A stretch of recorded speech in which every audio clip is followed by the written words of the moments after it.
This is a quick review of the Pacifica Dream Moon Hair and Body Mist, and I'm going to tell you why I had no other choice but to switch over to something with more natural ingredients.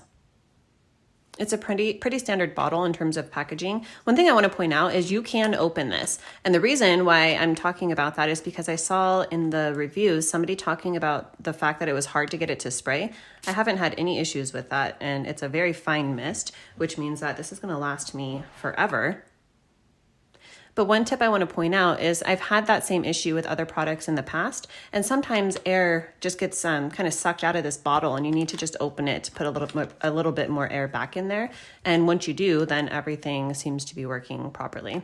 The reason that I switched over to this was because other let's say big box brands, I was getting a really bad rash on my chest every time that I would use them. So when I started using this, I was really hopeful that it would work because it smells very sweet but clean, and not sweet in that vanilla-y headache kind of way.